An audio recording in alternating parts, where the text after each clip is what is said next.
Have you experienced talking to a friend about a product, then soon after seeing an advertisement for it on social media? Well, there is a simple explanation for that, isn't there?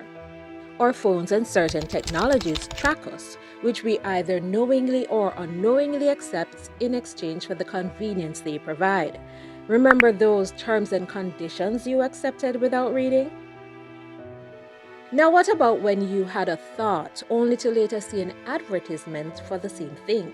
Well, that brings into consideration a very scary possibility that many of us think will take place far in the future. Now, let's lean into that possibility a bit.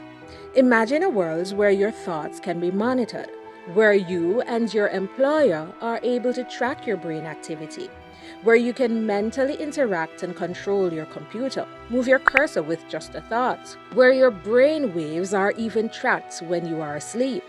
A world where your brainwave data can be subpoenaed by the government. Brain transparency, as they call it. What if I told you that a brain monitoring technology is expected to be released by the end of 2023? Yes, this year. Are you excited or petrified? This new earbud was introduced at the World Economic Forum's annual meeting at Davos in January 2023. It will be introduced into the market as a wearable device which may increase the likelihood of it being accepted. In the presentation, they mentioned using consumer wearable devices like headbands, hats with sensors, earbuds, earphones, even tiny tattoos that can be placed behind your ears. They even call this new device a Fitbit for your brain. These new AirPods can actually track your brainwave activity and tell whether you're paying attention or if your mind is wandering. And get this, it can even tell what you're paying attention to. Like if you're programming, writing, browsing, or on TikTok just scrolling away. It's pretty precise, especially when combined with other software and surveillance technology. I can think of some good ways in which this technology can be used, but I can also think of even more dangerous ways in which it can be used. I'm pretty sure you can think of a few too. List them in the comments if you'd like. There's even a scarf being developed at the MIT Media Lab that uses brainwave technology to give you a gentle buzz to help you refocus when your mind starts to wander. That seems like lab rat territory, doesn't it? The use of AirPods or similar technology to monitor brainwave activity can pose several potential problems in the future, and I will list a few. The use of brainwave activity monitoring technology raises questions about privacy and the right to one's own thoughts and emotions.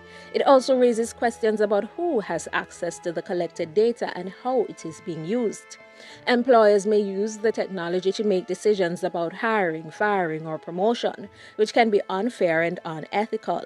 The technology may be used to discriminate against individuals based on their cognitive abilities, potentially leading to unfair treatment and a lack of equal opportunities.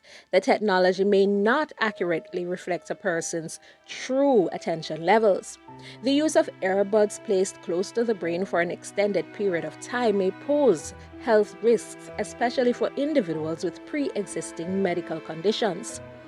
The widespread use of brainwave monitoring technology may create a culture of constant surveillance and raise ethical concerns about personal freedom and autonomy.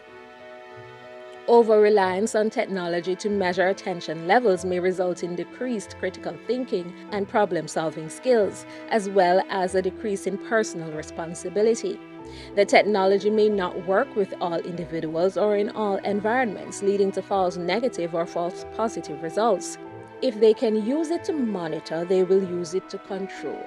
There are no ifs, buts, or maybes about that. It will inevitably evolve. Companies and governments are already using data accumulated from cameras, social media, and search engines for behavior control. It would be naive to think that brain transparency, access to our brainwave activity, and eventually our thoughts will not be used in the same way. It's obvious to me that we are on our way to the dystopian societies we've watched on the TV and on the big screen. Minority Report, anybody?